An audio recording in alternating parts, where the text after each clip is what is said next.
a idea sería, en primeiro lugar, decir que o dereito vai sempre por detrás das inquedanzas sociais. E iso tamén é unha idea que temos que ter clara. O dereito é unha ferramenta para resolver conflitos sociais, mentras non existen eses conflitos sociais, conflitos entendidos en sentido amplo.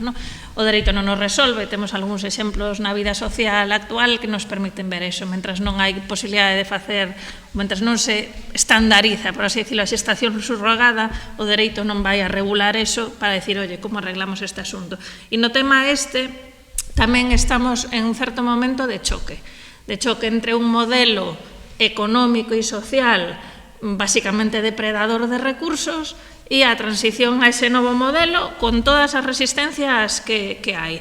E aquí un pouco a idea sería eso, é dicir, entre o modelo da liberalización agresiva que estamos promovendo e que moitas medidas que se están aplicando no plano local, é dicir, a modificación das ordenanzas para que a autorización, digamos, non haxa autorización prácticamente municipal para nada, nin siquiera para os grandes establecimentos comerciales, é contradictorio co tema da proximidade. Porque realmente a forma precisamente, por exemplo, de potenciar o comercio de proximidade é con un control moi próximo e non permitindo que unha gran superficie autoricen en Madrid pode implantarse en Santiago. Entón, temos como un modelo xurídico que está chocando unha cousa con outra.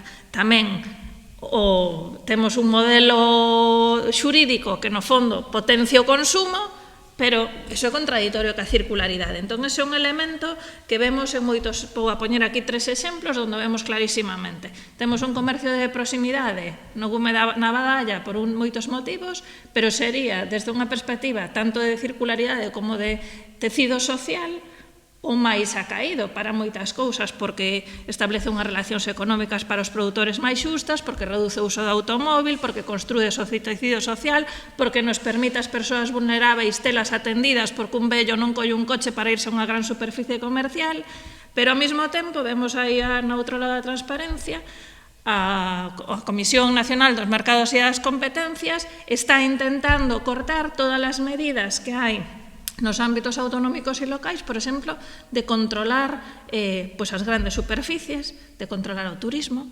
o modelo, digamos, das moratorias turísticas de Santiago ou de Barcelona, pois están, digamos, sendo atacadas tamén desde a perspectiva do dereito da competencia, ou incluso no tema da vivenda baleira, que tamén choca en parte co tema, é dicir, que temos un modelo onde o máis circular sería pois un modelo con pacto de cidade, un reuso das vivendas e que non haxa vivendas baleiras, pero o sistema xurídico sigue chocando con eso. E vemos que non podemos, por exemplo, na fiscalidade da vivenda baleira, estamos pendentes de que o Estado desenvolva a lei de facendas locais para que os concellos podan penalizar a vivenda. Entonces, temos moitos elementos de tensión, porque no fondo estamos convivindo os dous modelos e non sei hasta que punto, decía antes Xavier, é raro que Zara promova a circularidade e ao mesmo tempo o consumo masivo de prendas de roupa.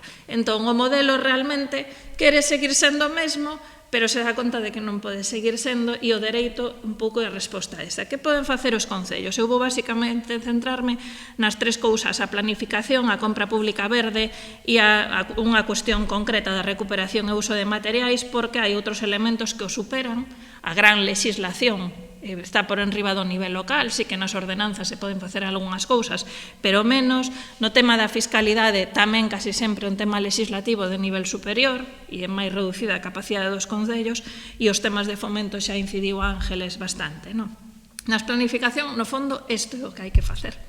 Isto con outros axentes, é dicir, reunir iniciativas e combinalas como un paquete común, que non sexan iniciativas dispersas e repensalas desde esa perspectiva circular. A contratación pública verde.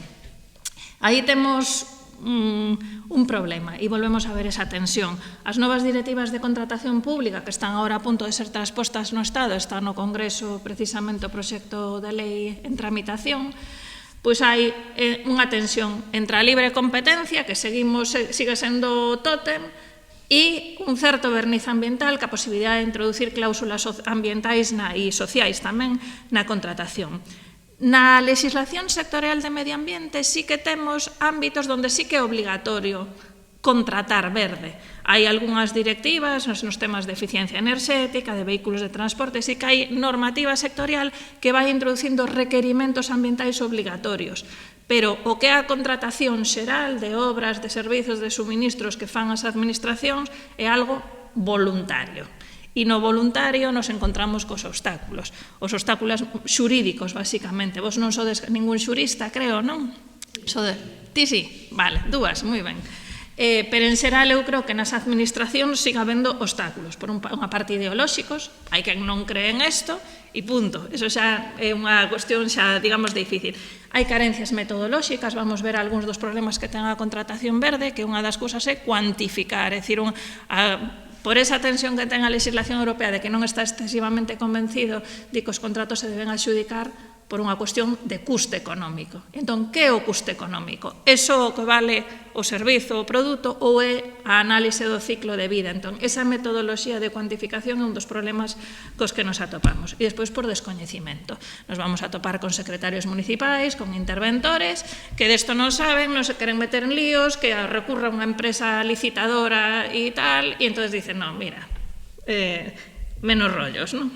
Sin embargo, a Directiva de Contratos, si vemos, fala claramente desta cuestión. Despois paso vos a transparencia, é dicir, ahora non me vou parar aí porque precisamente a idea sería facelo super telegráfico, pero nos di que se deben incluir os criterios ambientais, a análise de ciclo de vida na contratación pública, non? Pero nos encontramos ca realidade. Hai pouco, un tribunal anulaba o contrato enerxético do Concello de Barcelona e por un recurso das grandes operadoras eléctricas. Entón, Barcelona quería resolver os problemas de pobreza enerxética e introducir empresas que producen enerxías renovables, digamos, como adxudicatarias, e se lle recurre por esas empresas e efectivamente lle din que era contrario á competencia e se lle paraliza ese contrato. Temos tamén experiencias positivas. Vemos aí que a Generalitat vai obrigar a comprar coches eléctricos ou un caso tamén Balear, me parece que os comedores escolares van a adaptar os seus menús aos produtos de proximidade mediante a contratación, é dicir, mediante a introducción nos pregos. Entón, como podemos facelo? Pois unha forma é metendo nos pregos de cláusulas, hai diversas fórmulas, e en todo caso, seguramente non o vai a desfacer vos, pero sí que presionar aos xuristas de que isto se pode facer, de que é viable. Entón, hai vías. Unha, a valoración dos propios contratistas, por exemplo, se teñen sistemas de certificación de xestión ambiental. Isto é algo que estaba na anterior legislación de contratos, que pode estar nas novas, e moitas veces simplemente por falta de interese, por desidia, non se introduce, pero é unha forma de premiar a aquelas empresas, valorar positivamente a aquelas empresas que teñen un desempeño ambiental máis positivo.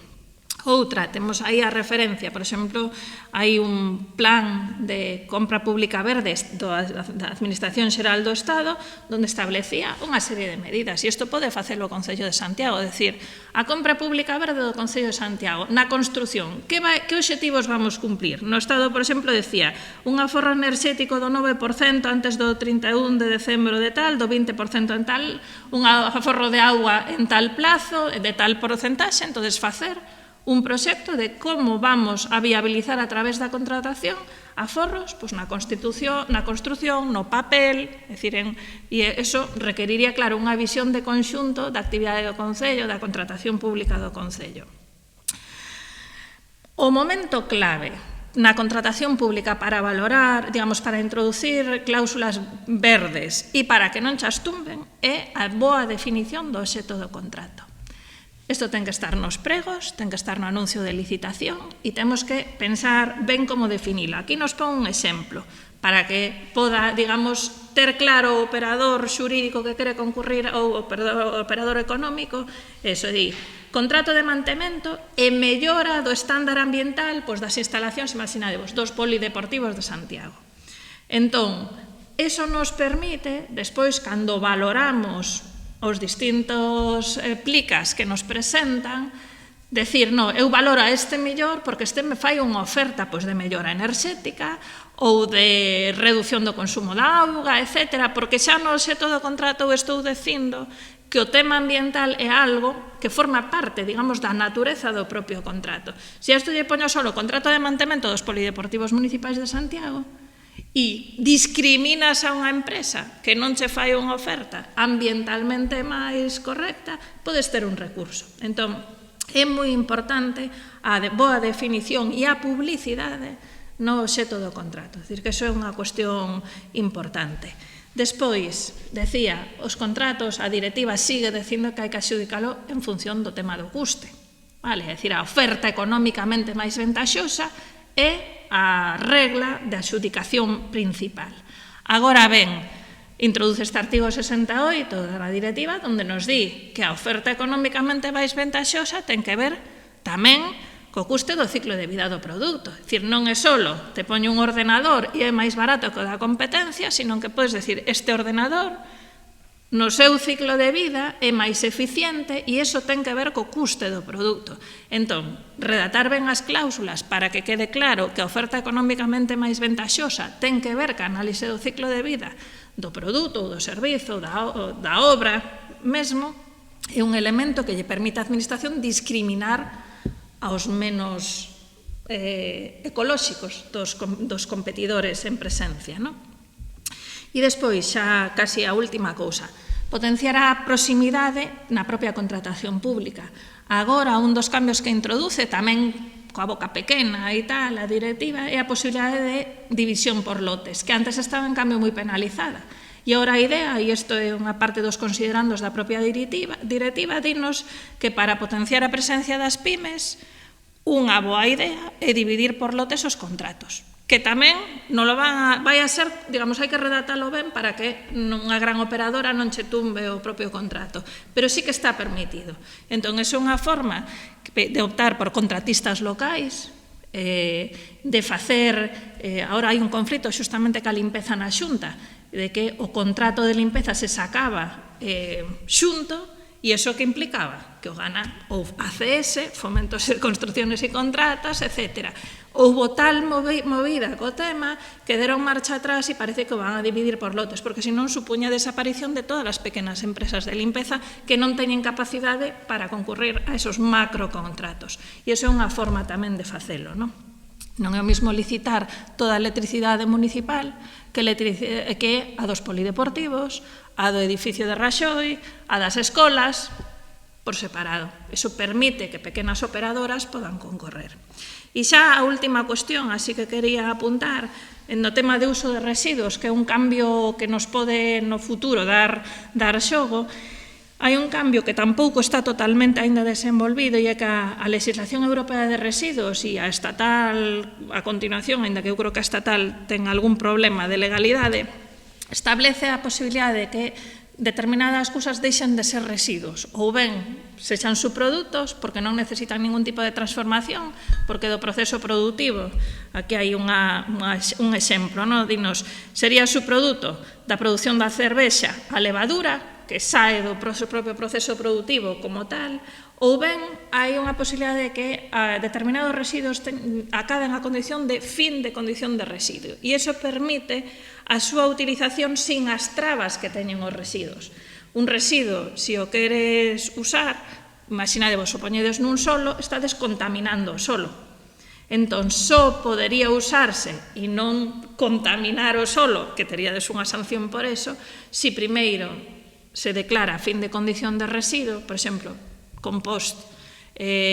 Aquí hai empresas que fan tecnosolos, solos artificiais con cinzas, cunchas de mexillón, non sei que, non sei cuánto, que se podan aplicar, que para a construción, para facer un vial, para facer un pavimento dunha senda, poderías usalo, pero previamente ten que ter esta condición. E iso dá un xogo para a reutilización de residuos moi interesantes que pasan por ese proceso de valorización e que se pode potenciar despois ca compra pública verde. Decir, bueno, eu vou rehabilitar as sendas do Sar, pero para rehabilitalo vou usar materiais que son residuos, pero teño que ter cuidado que teñan a condición de fin da condición de residuo, non vaya a ser que me caiga unha multa por contaminar un solo, ¿no? Entonces, bueno, hai oportunidades, pero vemos que a legislación aínda está como en panos, ¿no?